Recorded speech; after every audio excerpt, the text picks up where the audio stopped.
Kenalin, nama gue Ika dari Kalimantan Timur. Gue mau cerita tentang pengalaman horor gue waktu wisata ke air terjun Kedung Kayang di Magelang, Jawa Tengah. Yang dimana hari itu bikin gue trauma sampai sekarang. Kejadian ini gue alami sekitar tahun 2016 lalu. Waktu itu gue berniat kursus menjahit di Jawa Tengah. Di situ gue tinggal sama saudara dari ayah kurang lebih sekitar setahunan. Singkat cerita, gue kursus dan kerja di penjahit rumahan. Tapi bisa dibilang famous di daerahnya. Waktu itu hari Sabtu pagi, gue ada niatan ngajak temen buat refreshing dan mutusin buat pergi ke salah satu air terjun yang letaknya nggak begitu jauh dari tempat gue tinggal. Keesokan harinya, gue sama temen gue satu orang ini pergi ke lokasi. FYI, meskipun dia temen gue, umurnya tuh jauh lebih tua di atas gue. Ya, seumuran lah sama ibu gue. Gue manggilnya Mbak Ani. Gak kerasa udah sekitar 1 jaman, akhirnya kita sampai juga di lokasi air terjun itu. Waktu itu pas banget jam 12 siang, dan cuaca di sana antara mendung, tapi panas. Seketika gue agak ragu nih buat lanjutin ke air terjun itu. Gue bilang, "Mbak, kayaknya mendung nih. Gue ragu kalau mau dilanjut. Apa kita ketepas aja ya?" Nah, kebetulan gak jauh dari tempat wisata air terjun itu, ada tempat wisata juga, namanya Ketepas. Terus dia jawab, "Ah, nanggung, udah sampai sini. Mending dilanjut aja, tapi nunggu selesai azan zuhur." Di situ gue ngayain kemauan Mbak Ani. Meskipun gue juga sedikit ragu buat lanjutin ke air terjun itu. Nah, setelah azan zuhur selesai, kami lanjut buat jalan. Tapi waktu mau turun, di situ gue salah ambil jalur. Yang harusnya ke kanan, gue malah ambil yang arah kiri. Jalan turun sekitar 10 menitan. Gue nggak nemuin jalan lain lagi. Ternyata jalan itu ngarahin ke ladang warga. Tapi awalnya kita nggak curiga. Karena pas mau turun, gue sama Mbak Ani dengar suara anak kecil teriak-teriak sambil ketawa kayak main air. Gue sih sans aja ya. Namanya juga tempat wisata. Wajar dong ada suara anak ketawa. Ya, makanya gue sigap aja turun tanpa ragu. Dengan perasaan sedikit kesal, mau gak mau gue sama Mbak Ani harus balik dan ke atas lagi. Karena kita emang salah jalan. Tapi anehnya, tiap kita mau balik ke lokasi awal, kita selalu nyasar. Kita sampai kesel dan mulai kelelahan. Ya gimana gak kesel? Kita udah ngelewatin jalanan yang berliku, naik turun, capek, panas. Tapi gak sampai-sampai. Tanpa disadari, akhirnya gue ngomong kalimat kasar pakai bahasa Jawa. "Kampret lah, ge wae mangkat wis kesasar. Jan. Nek wani yo metu rene, gak usah nyesatke. Jangkrek." Terus Mbak Ani nepuk pundak gue. "Hus, jangan sembarangan kalau ngomong. Omongan tuh dijaga." Ya, gue diem aja. Karena gue masih kesel juga waktu itu. Tapi emang saat kita lagi naik buat ke titik awal tadi, badan gue rasanya mendadak jadi berat banget. Serasa kayak lagi gendong orang gitu. Singkat cerita, kita udah sampai di atas dan nemuin jalan yang bener. Ketika kita mau turun lewatin anak tangga itu, entah kenapa kita turun tuh berasa gak nyampe-nyampe. Dan selalu aja nyampe di tempat yang itu-itu lagi. Karena udah kesel dan campur aduk sama capek, kita akhirnya mutusin buat gak jadi turun karena cuaca gak mendukung. Soalnya udah mulai turun hujan. Akhirnya kita pilih untuk pergi ke Ketepas aja. Sekitar jam 3 sore, kita sampai di Ketepas. Di sana kita beli jajan, terus foto, dan menikmati keindahan suasana dataran tinggi. Berhubung cuaca mulai mendung, gerimis, berkabut, dan jam juga udah menunjukkan jam 5 sore, kita berdua sepakat untuk pulang. So, gue nganter Mbak Ani sampai rumahnya. Setelah itu gue pulang. Sesampainya di rumah, gue langsung mandi dan istirahat. Gak tahu kenapa, selepas gue pulang dari air terjun itu, badan gue rasanya pegel-pegel. Bahkan berat banget, mau tidur juga gak nyenyak. Besok paginya kayak biasanya, gue beres-beres rumah, terus OTW kerja dan pulang jam 5 sore. Singkat cerita, waktu itu udah jam 11 malam. Kayak biasa, gue ambil HP sama headset, terus setel musik dan tidur. Malam itu sekitar jam 12:15, gue kebangun karena gue ngerasain selimut ini ditarik sampai jatuh di bawah kasur. Awalnya sih gue positive thinking, dan nggak begitu mikir. Tapi kok kayak ada yang aneh ya. Tiba-tiba badan jadi kaku kayak kanebo kering, berat dan panas.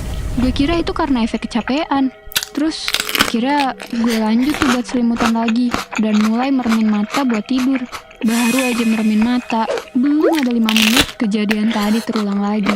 Selimut gue berasa ada yang narik sampai jatuh di bawah kasur. Di situ gue kaget banget. Dan pas gue coba beraniin ambil di bawah kasur, jantung ini ngerasa mau copot. Kaget bukan main.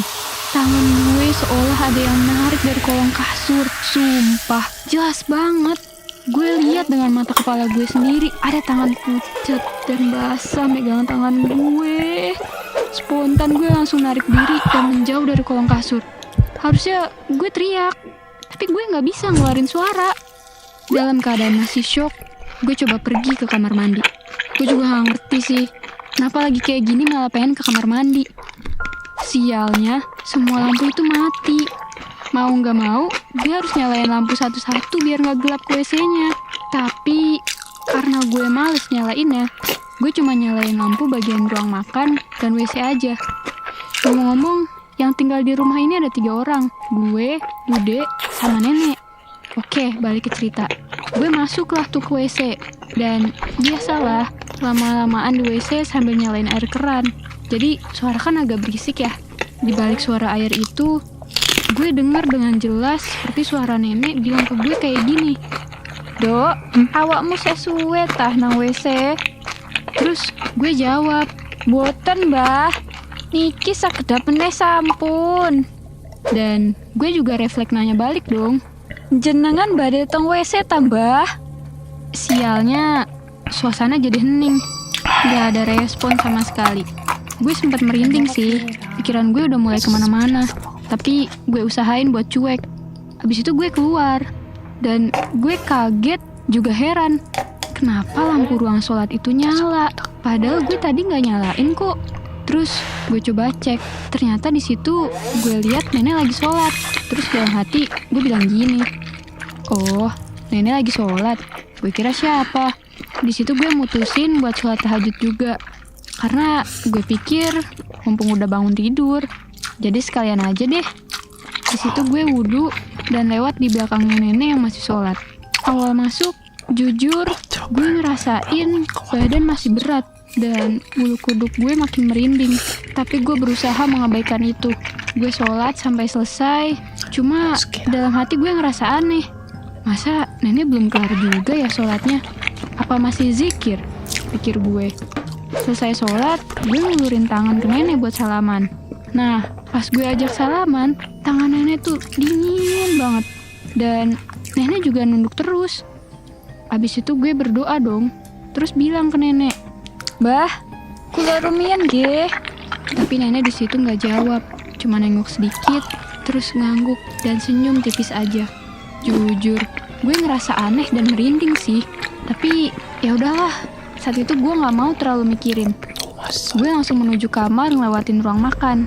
Nah, pas gue berdiri di pintu keluar dari ruang makan itu, dari pintu kamar nenek yang terbuka, gue lihat nenek masih tidur. Jelep, gue kaget setengah mati. Gue langsung lari nyamperin kamar nenek dan nyalain lampu. Gue langsung bangunin tuh nenek gue. Terus nenek gue bilang, "Loh, Dok, nopo toh durung turu? Iki lo wis bengi."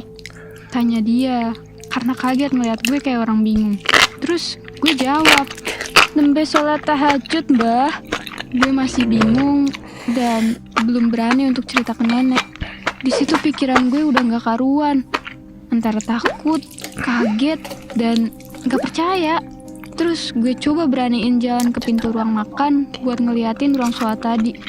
Betapa kagetnya gue ketika gue lihat lampu ruang sholat yang pas gue tinggal tadi masih nyala, sekarang udah mati.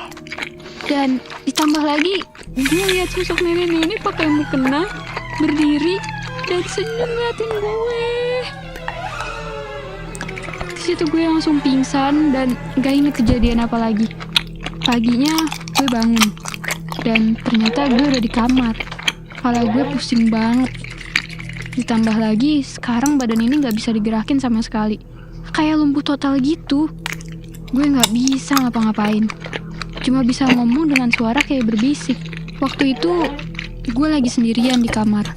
Gue lihat di pojokan kamar ada sosok nenek. Dan anak kecil berdiri ngeliatin sambil melototin gue.